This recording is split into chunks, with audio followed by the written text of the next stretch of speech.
This is the RheumNow podcast. Hi, I'm Dr. Jack Cush, executive editor of RheumNow.com.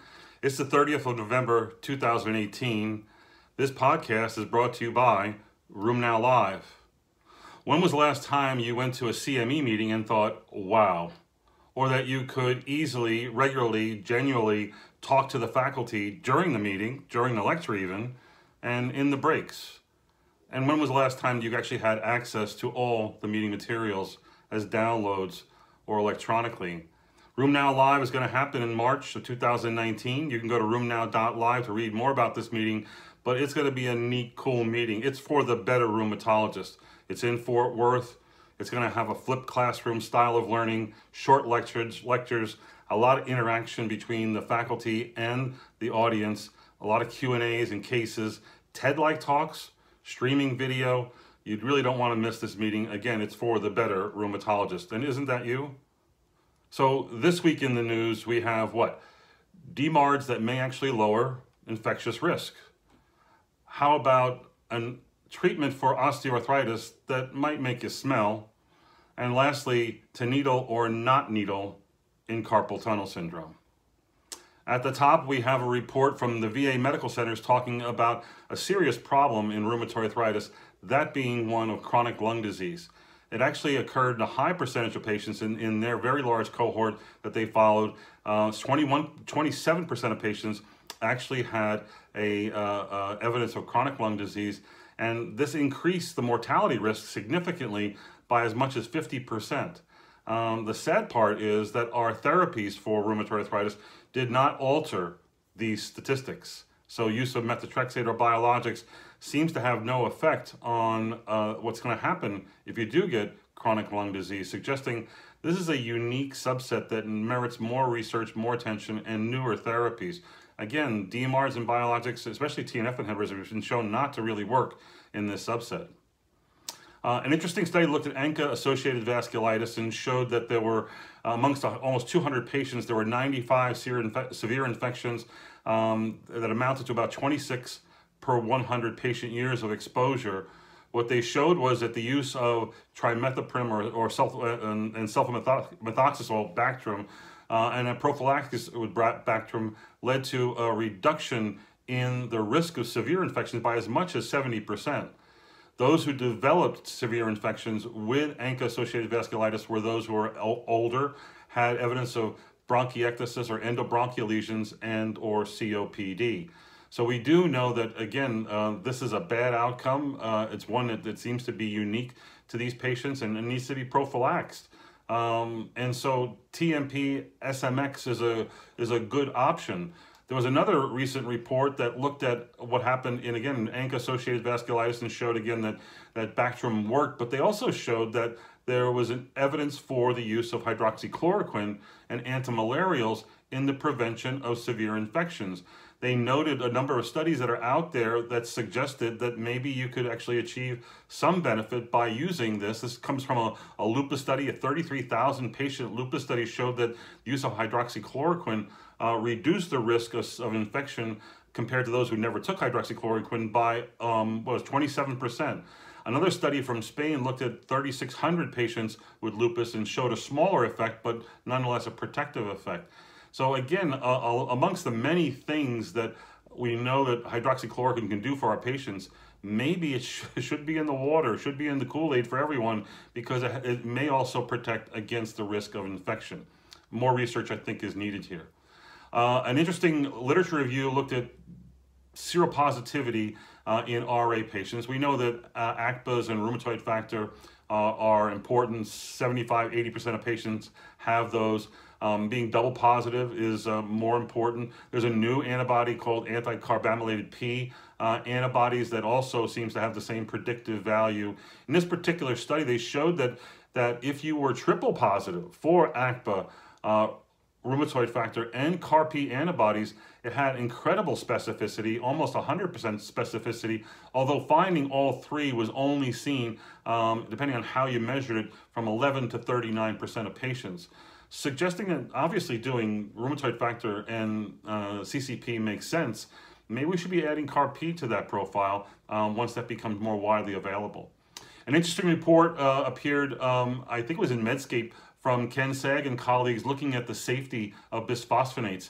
And again, a very important statistics that's quoted that you should keep in the back of your head, because you talk about this with your patients. That is, what is the risk of developing either osteonecrosis of the jaw or atypical femoral fractures?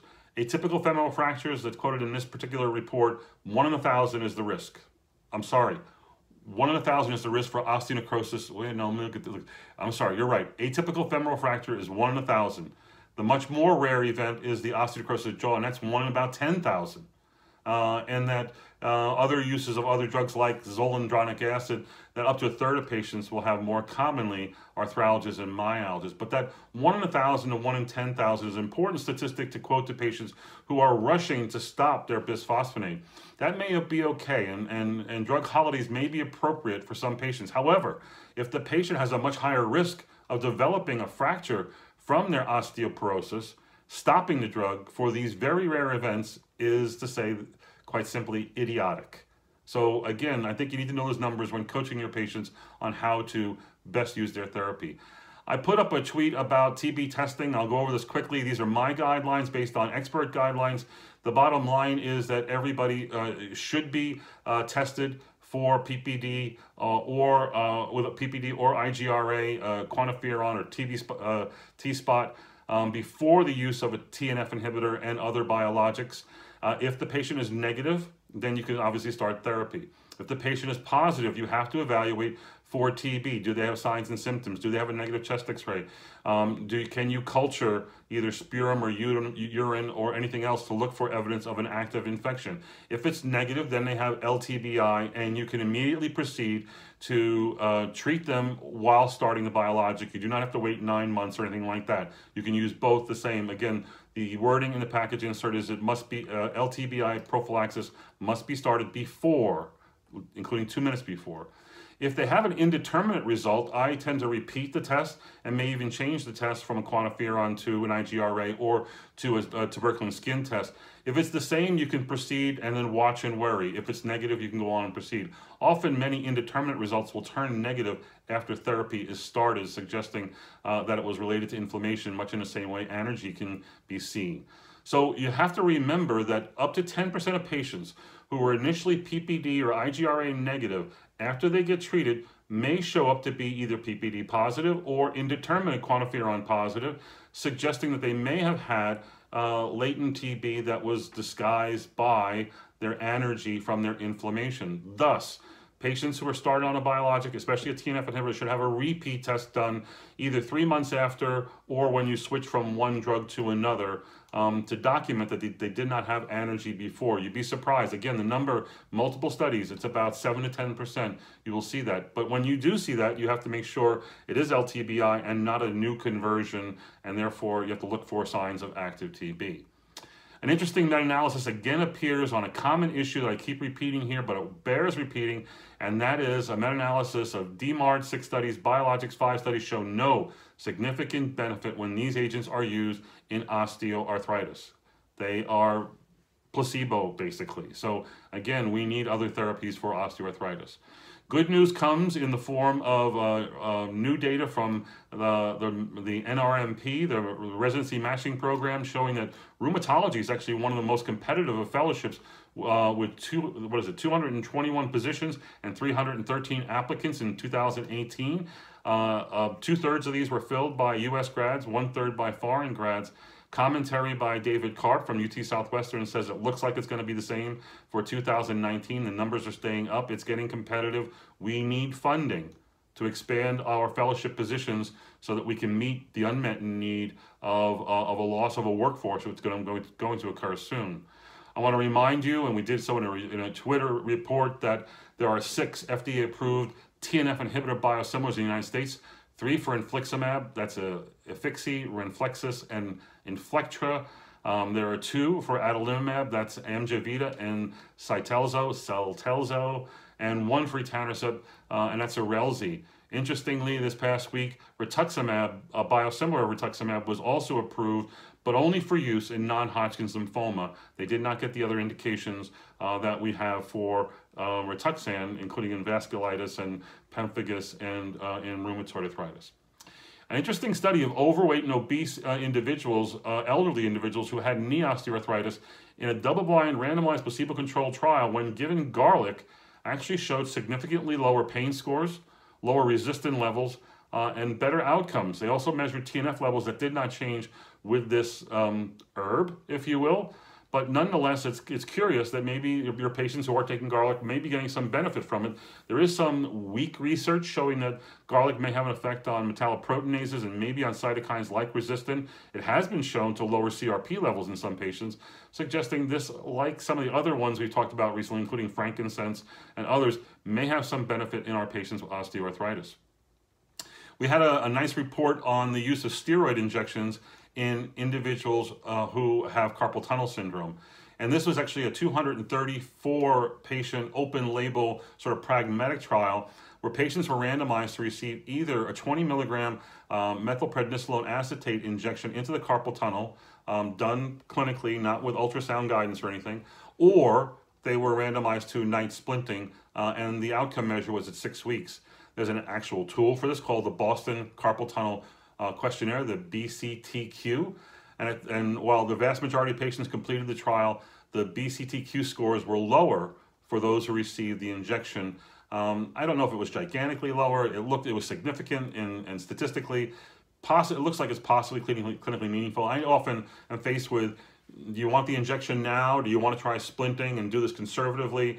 Usually the decision is made by the weenies that don't want to have an injection, but clearly maybe this data suggests that you should do the injection because patients might fare better. And then our last report is on the AURA trial. This is a trial of voclosporin, a calcineurin inhibitor, in patients with lupus nephritis. This data was presented at prior big meetings like EULAR and ACR. 265 patients with active lupus nephritis were randomized to receive one of two different doses of voclosporin versus placebo.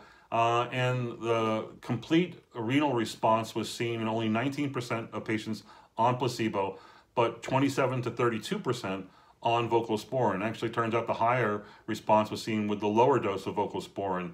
Again, the side effects were roughly about the same. There were a few more deaths in that low-dose voclosporin group. Again, lupus nephritis trials are going to be riddled with a lot of serious adverse events because of the use of steroids and lupus and whatnot, and also having nephritis.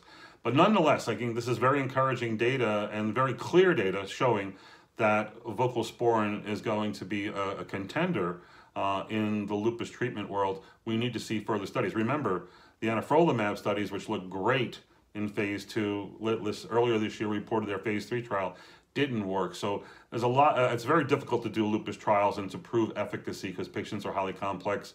They have multiple comorbidities, multiple therapies. The outcome measures are arguable. I think this approach that they've taken with voclosporin, going after a subset of lupus patients, the nephritis patients, as opposed to trying to get a whole indication for lupus, this makes more sense than trying to get a whole indication looking at SLEDAI-2K or SRI-4 responses. Anyway, that's it for this week at RheumNow. Go to the website. You can click on the links to find out more about these specific reports. Again, you can go to rheumnow.live to learn about our exciting meeting in March of 2019. Artie Cavanaugh and I are hosting that meeting. You won't be disappointed. We'll see you next week. Bye.